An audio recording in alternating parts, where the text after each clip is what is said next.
Good morning and welcome to Advocacy 101, preparing for a fair hearing following a denial, reduction, or termination of services by Florida Medicaid or Medicaid iBudget waiver.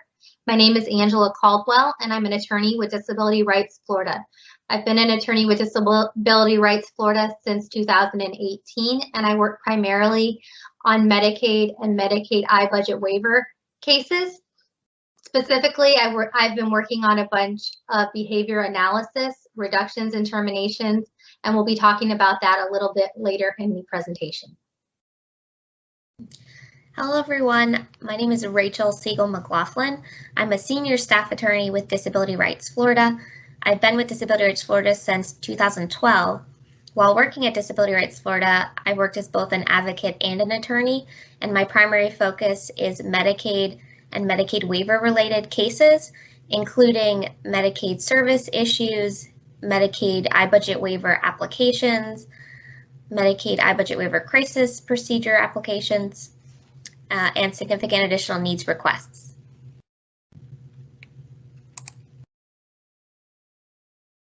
Preliminarily, I'm just going to tell you a little bit about Disability Rights Florida and our agenda for today's presentation. Disability Rights Florida is the protection and advocacy agency for the state of Florida, the P&A. All of our services are free and confidential. We have funding, responsibility, and authority under 9 federal programs to protect the rights of Floridians with disabilities. We've been a not-for-profit corporation since 1987, and we have offices in Tallahassee, Tampa, Gainesville, and Hollywood. Currently, all of our advocates and attorneys are working remotely. We also have satellite offices in several other communities.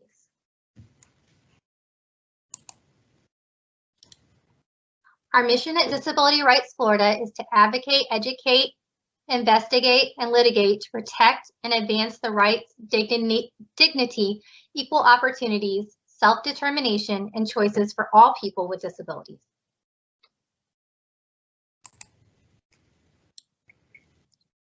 Today's agenda includes the following. We're going to discuss preparing for a Medicaid fair hearing, APD eligibility guidelines and the application process, significant additional needs process, the SAN process, current trends regarding Medicaid, behavior analysis, denials, reductions, and terminations, and at the end, we'll take questions.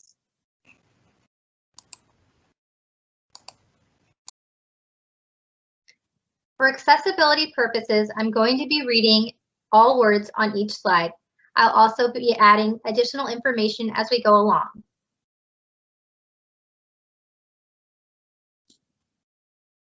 Advocacy 101.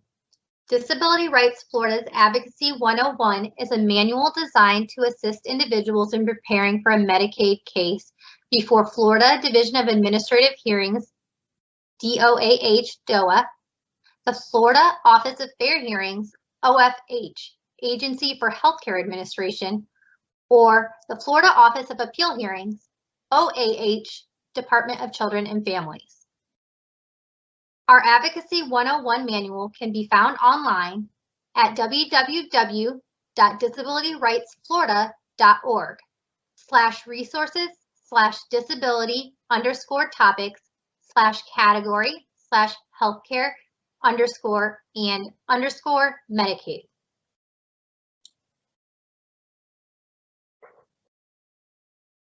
The Office of Fair Hearings. The Office of Fair Hearings, OFH, is part of the Agency for Healthcare Administration.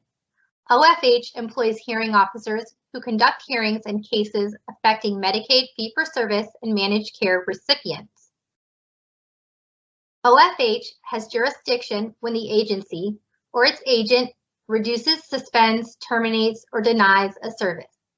In managed care cases, OFH has jurisdiction when the managed care plan reduces, suspends, terminates, or denies a service and the recipient has exhausted the plan's appeal process. In both types of cases, failure by the agency or the plan to adhere to notice and timing requirements may also give rise to OFH's jurisdiction. The OFH website can be found online at https://flmedicaidmanagedcare.com home/Medicaid fair hearing.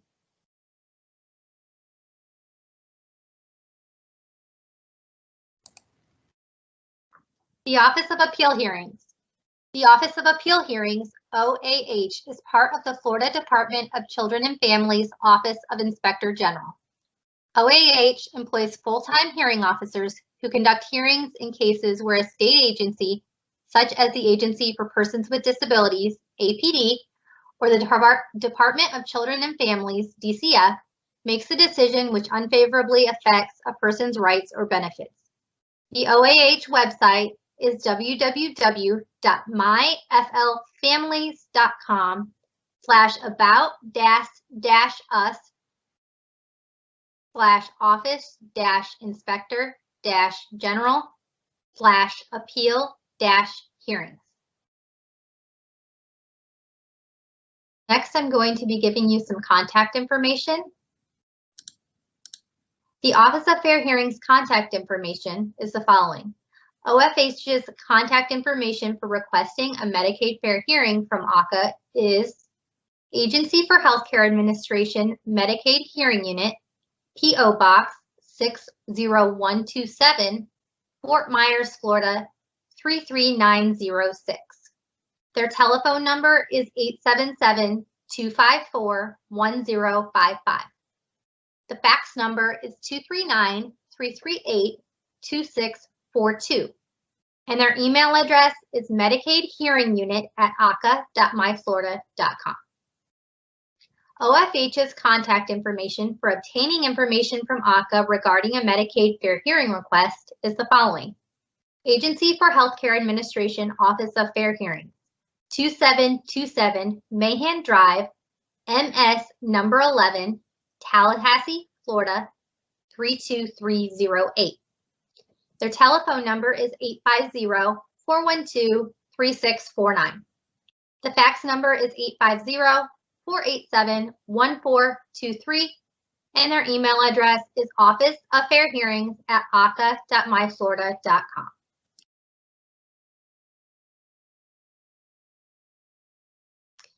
The Office of Appeal Hearings contact information is the following. Department of Children and Families, Office of Appeal Hearings, 1317 Winewood Boulevard, Building 5, Room 255, Tallahassee, Florida 32399. The telephone number is 850-488-1429. Their fax number is 850-487-0662. And their email address is appeal.hearings@myflfamilies.com. The following are words to know when preparing for a fair hearing. Petitioner, the person requesting an appeal, person whose services are being reduced or denied. Respondent, the agency or organization that has reduced or denied petitioner's services. Exhibit, a piece or set of evidence in a hearing, usually a document. It could be a picture, it could be a prescription, it could be any number of things. Hearing officer, the proceeding officer or judge at your hearing. The hearing officer will adjudicate your appeal. It's the individual who will help you with procedural issues, guide the process along, and ultimately make a determination of whether or not the decision should be upheld. Burden of proof. The responsibility of a specific party to use the evidence to prove to the court what the party believes the outcome should be.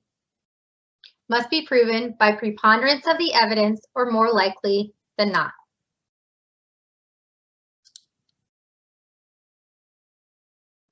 Notices. ACA, APD, managed care companies, and others must send you a written notice whenever they deny, reduce, or terminate your request for supports or services. Verbal notice is not enough. Do not accept verbal notice or other informal notice. If you do not receive written notice, request it as soon as possible. Look for these three things. What is being denied or reduced? 2. What is the justification for the denial reduction? 3. What are your appeal rights and instructions? Requesting an appeal, Part 1. Follow the instructions in the notice. The deadline for requesting an appeal varies depending on the agency, but it should be clearly stated on the notice you receive. The timelines for requesting an appeal may be different depending on whether it's a Medicaid or a med waiver issue, and depending on which agency has made the decision. If you don't follow the timelines and the deadlines in the notice, your case may be dismissed.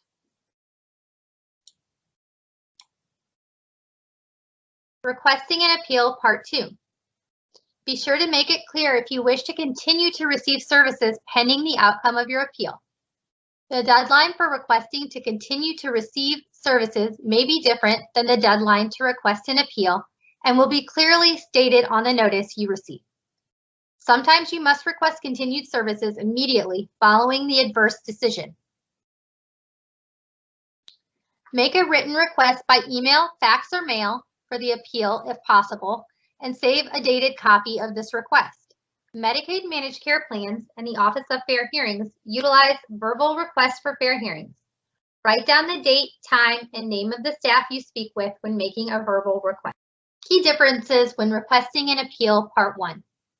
There are key differences in the appeals process for each agency and managed care company. When appealing a notice of adverse benefit determination from a Medicaid managed care company, Managed Medicaid Assistance, MMA, or long-term care, LTC waiver, you must submit a plan appeal and receive a notice of plan appeal resolution before you can request a fair hearing, which is conducted by the Office of Fair Hearings.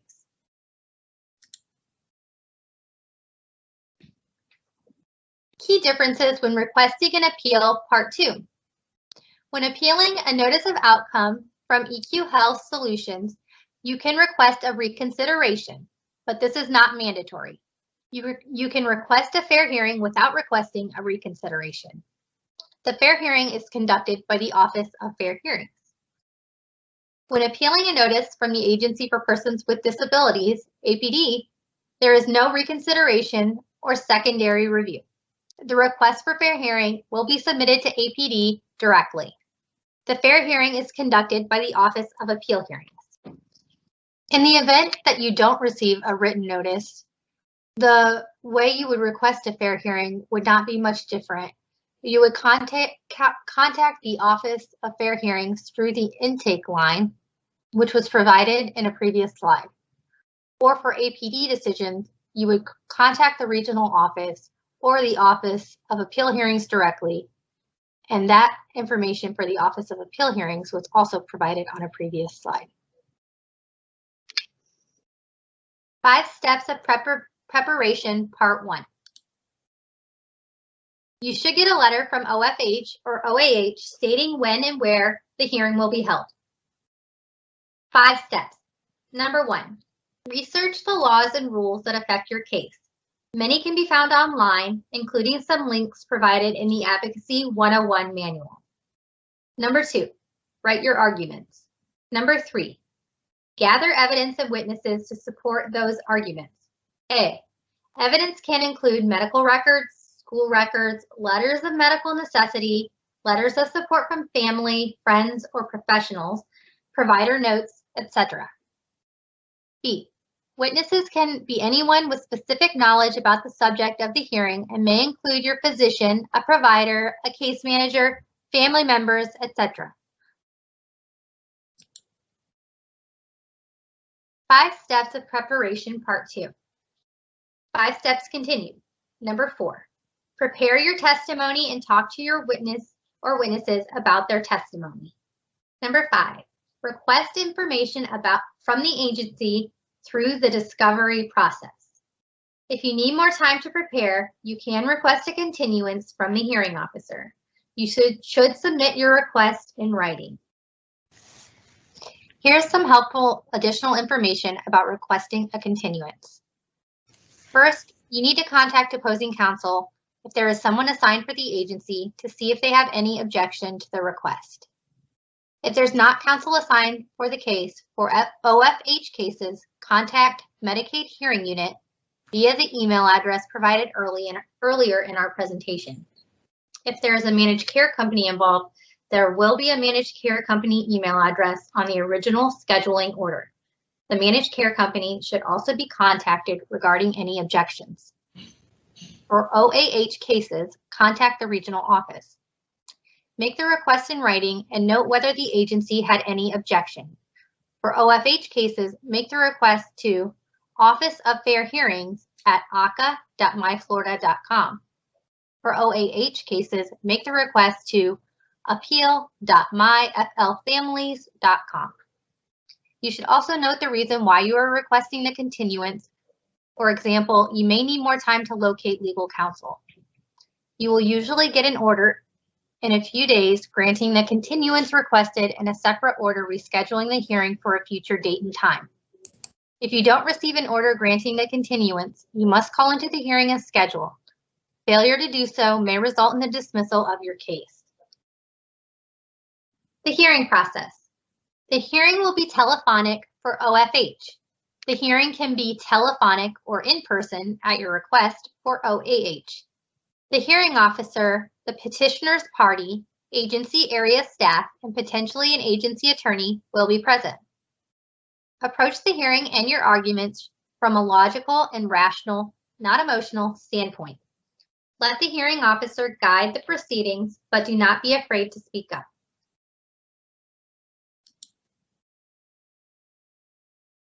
What happens next?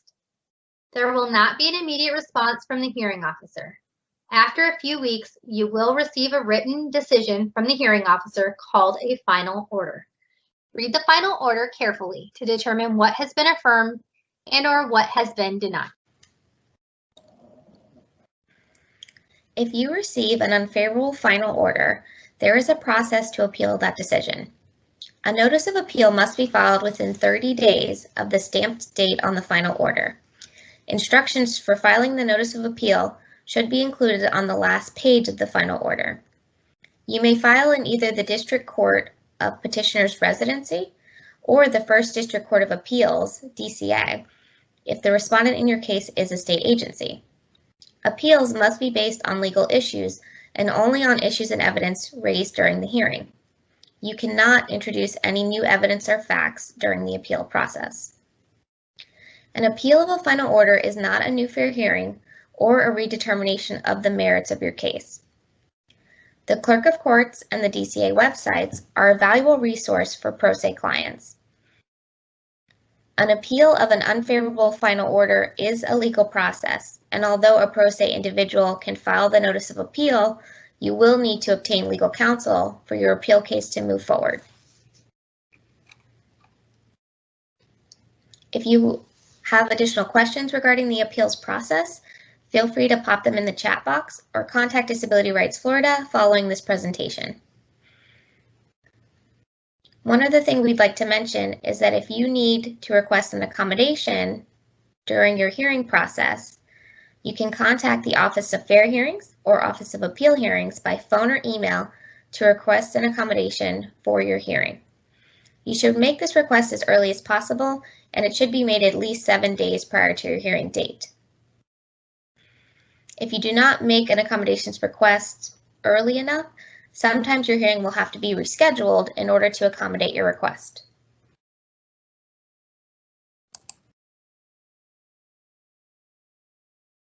We're going to do a few pop quiz questions now. If you would just pop your answers into the chat box, we'll give a few seconds after each slide, and then we'll share the answers. The first question is, Jay has received a notice in the mail about a termination of his services. What should he look for in the notice?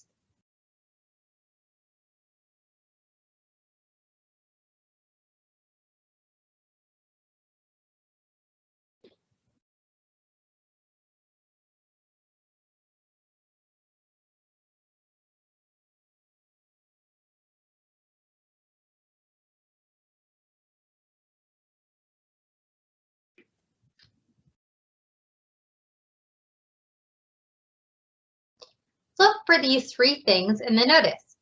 1. What is being denied or reduced? 2. What is the justification for the denial reduction? 3. What are your appeal rights and instructions?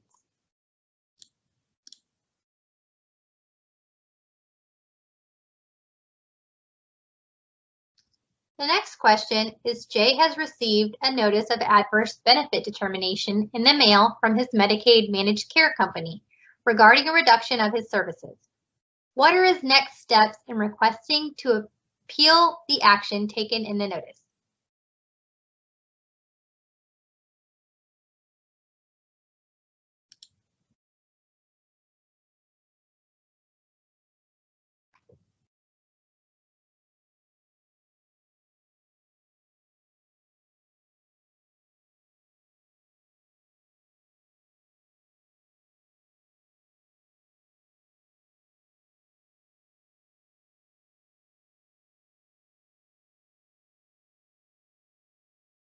Jay must ask for a plan appeal and receive a notice of plan appeal resolution.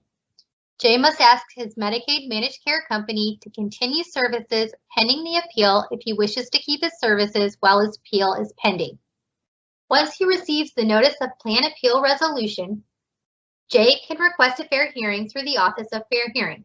He again must request to continue services pending the fair hearing.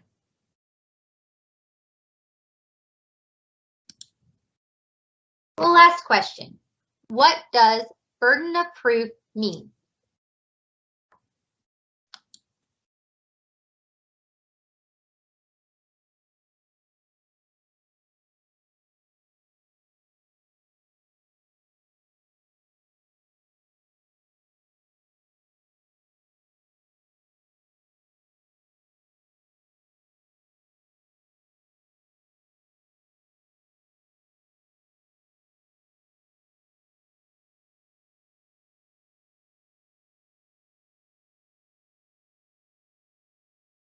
Burden of proof means the responsibility of a specific party to use the evidence to prove to the court what the party believes the outcome should be. Burden of proof must be proven by the preponderance of the evidence standard, which means you must prove it is more likely than not.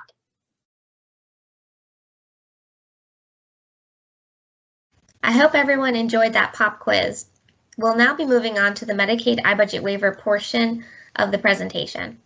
Just as a reminder, although this is a pre-recorded presentation, we are live in the chat box and trying to answer your questions as they come up. So feel free, if you have a question, to type it into the chat. And if we don't get to you right away, we will save all the questions and try to answer them at the very end of the presentation. Medicaid iBudget waiver. The Agency for Persons with Disabilities, APD, oversees the individual budgeting, iBudget, Home and Community-Based Services, HCBS, Medicaid waiver, and placement in intermediate care facilities for individuals with intellectual or developmental disabilities.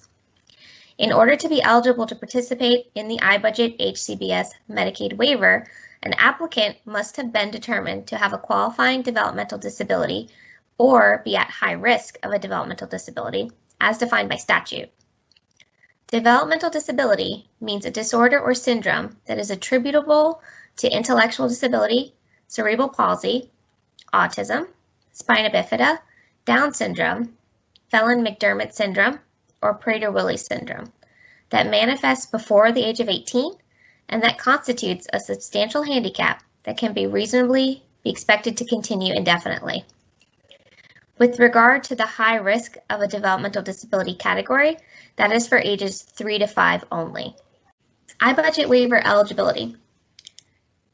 So in addition to the previous slide, an applicant must be at least 3 years of age, 2, be a resident of and domiciled in the state of Florida, 3, meet the level of care requirement set forth in Rule 65G-4.0154 Florida Administrative Code, i.e., without DD waiver services, the individual would otherwise require the level of care furnished in a hospital, nursing home, or an immediate care facility for individuals with intellectual disabilities. iBudget waiver application process.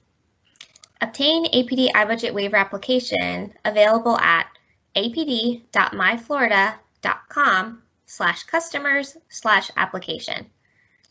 For the APD application, you'll want to gather supporting documentation. Proof of a developmental disability diagnosis, which may include school records, testing, medical records, etc., and proof of Florida domicile. You will submit application to APD office that serves your area either by mail or by hand delivery. Regional office information is available at apd.myflorida.com/region. Now, if you're unable to produce an existing evaluation that establishes your eligibility, or if there's a concern that the information you're providing is inaccurate, incorrect, or incomplete, the agency area office is responsible for obtaining an evaluation to establish eligibility. This responsibility is set forth in Rule 65G-4.0163 of the Florida Administrative Code.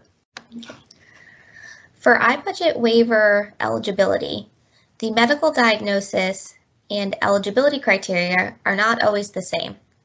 For more information on the eligibility criteria for your specific diagnosis, please see Florida Administrative Code Rule 65G-4.014. This rule contains the full eligibility for agency service definitions and will be able to show you the criteria the agency is using to determine you eligible under that specific diagnosis.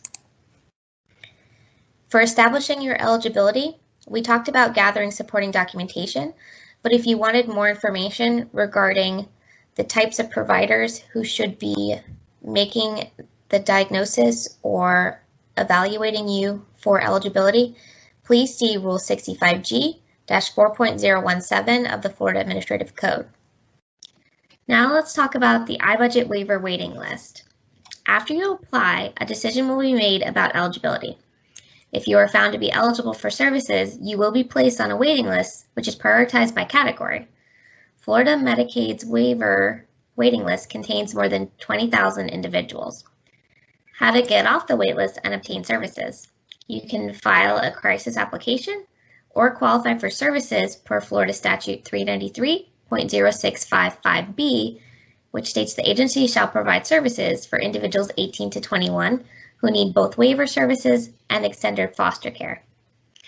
Additionally, some individuals are taken off the waitlist if the legislator has approved additional funds for this purpose for that fiscal year. APD crisis application. The rule regarding APD crisis application is found at 65G-1.046 FAC or Florida Administrative Code. Waiver applicants who are in a crisis situation should contact the APD regional office serving their county. Who can make the request? The applicant, applicant's family, applicant's guardian, or guardian advocate.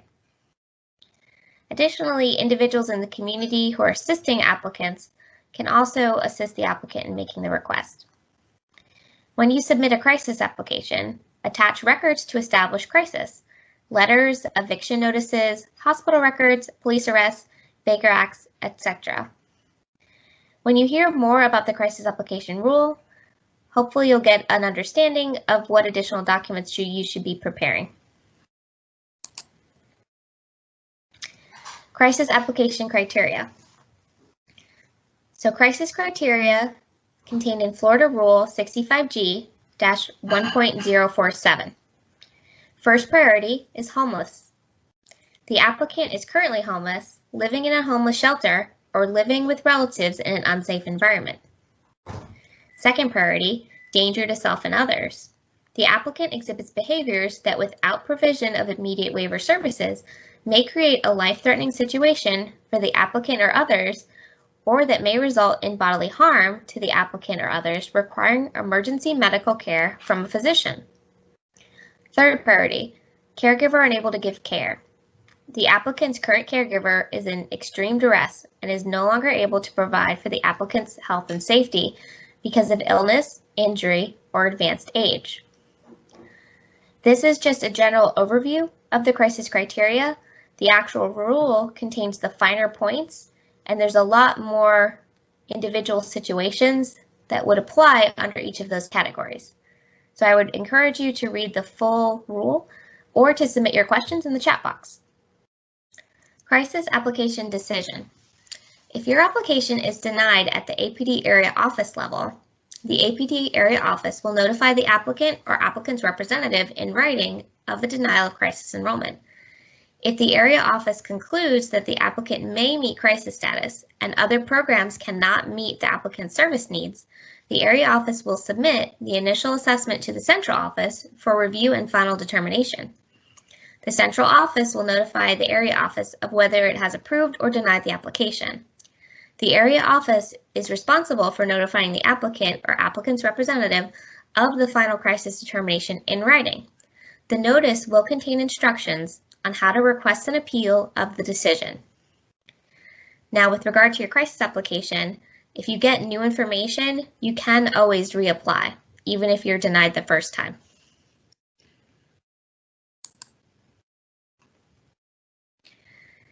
Now, transitioning from waitlist to waiver.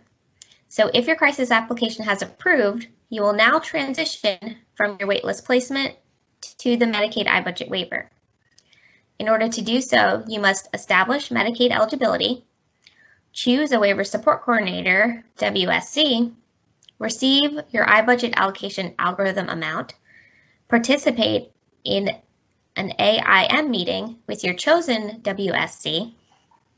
Your WSC will submit the completed AIM worksheet, SAN request, and other supporting documents to APD. APD issues a notice of approval of waiver enrollment and iBudget amount. During this process, APD can pre-approve support coordination and any other services critical to ensuring health and safety for the applicant. Now let's talk about significant additional needs, or SAN funding.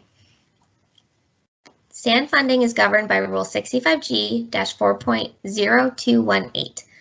Supplemental funding may be of a one-time, temporary, or long-term nature, including the loss of school system services due to a change in age.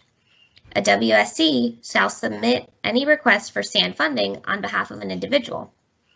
A SAN request can be made anytime, not just in conjunction with your AIM following the receipt of your iBudget algorithm allocation. Significant additional needs criteria, Part 1. There are 4 bases for SAN funding requests.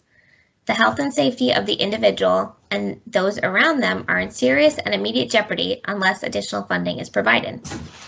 A need for one-time or temporary support of services. If not provided, it would place the health and safety of the individual and those around them in serious jeopardy, 12 consecutive months or less. Significant additional needs criteria, Part 2. There are changes in the individual circumstance or condition. This change occurred after the start of the service plan year and would place the health and safety of the individual and others around them in serious jeopardy. There is a significant need for transportation services to and from waiver-funded programs or employment that cannot be funded with the current iBudget amount without negatively affecting the individual. Additionally, public transportation is not available as an option given the individual's needs. Supporting your SAN. The following list will be a list of different documents that you can collect to help support your SAN request. Documentation of attempts to locate natural or community supports, third-party payers, or other sources of support to meet the individual's health and safety needs must be submitted. Your support plan. An updated questionnaire for situational information, QSI, cost plans, expenditure histories, updated evaluation or plans of care if applicable, documentation from caregivers, documentation from providers. The service that you're requesting through the SAN will determine what documentation will be most important for this request. All right, SAN request timeline. The agency shall provide a response to your SAN request within 30 days from the date of the SAN request submission if the agency does not request additional information, or within 60 days from the date of the SAN request submission if the agency does request additional information. If you do not receive a notice within the 30 or 60-day timeframes, the client or waiver support coordinator may notify the agency in writing of the failure to issue a timely notice. Failure of the agency to issue this notice within 20 days from the date that you notify them of their failure to issue the notice within the 30 or 60-day time frame shall mean the requested funding for services are authorized as of the 21st day. Changes to the SAN rule. So the Agency for Persons with Disabilities, APD, has proposed changes to Rule 65G-4.0218. Not to say that the information I just gave you in the previous slides will not be helpful, but a lot of it might be changed when this final rule comes out. The last meeting on this rule was held on December 7th, 2020. If you're interested in seeing the draft language or reviewing public comments that have been made regarding this rule, you can request those records from APD. The proposed changes would eliminate the previous 4 bases for SAN requests included on the previous slide in favor of a simpler definition. Other key components have been updated to more closely match the new waiver support coordinator requirements. Now, if you're unfamiliar with the new waiver support coordinator requirements, I encourage you to reach out to Disability Rights Florida at the end of this presentation. All right, we've come to the last section of our presentation, the current trends for behavioral analysis BA services.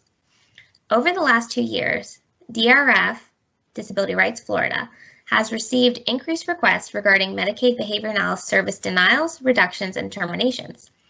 DRF reviews individual cases for advocacy and legal representation. And as we stated previously, our services are free and confidential. DRF is currently reviewing Medicaid rules, policies, and contracts that prevent consumers from accessing due process rights. DRF is committed to systemic impact where possible to ensure consumers have access to behavioral analysis services with reasonable promptness.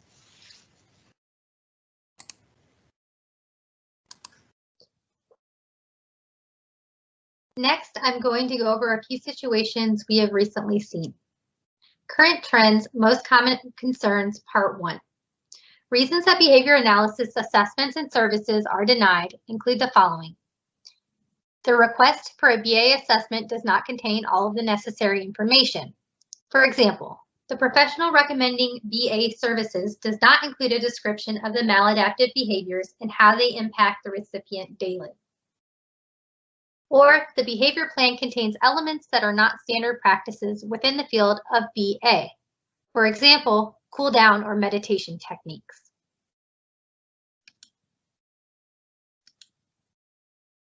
Current trends, most common concerns, part 2. The behavioral data does not match the progress notes. For example, data shows an increase in behaviors, but the notes indicate the recipient is making progress in reducing behaviors. Or the level of services are not clearly defined in the behavior plan. For example, a requested increase in services is not clearly supported by data and recommendations in the behavior plan. As discussed earlier in the presentation, DRF is currently taking cases involving reductions or terminations of Medicaid behavior analysis services. DRF reviews every intake on a case-by-case basis, but you can reach our intake line at 1-800-342-0823. If you have any additional questions pertaining to behavior analysis services, please feel free to pop them in the chat box at this time or contact us at the information provided in the following slide. Okay. We'd like to thank you all for attending our presentation, and hopefully we've been helpful to you to answering your questions in the chat. At this time, we'll use the remaining time within the presentation in order to answer any further questions or get back to questions that we may have missed. If you'd like to ask us questions after the presentation, please contact us at Disability Rights Florida at 2473 Care Drive, Suite 200, Tallahassee, Florida 32308, by phone at 800-342-0823. We also have TDD available at 800-346-4127, or you can visit our website at www.disabilityrightsflorida.org.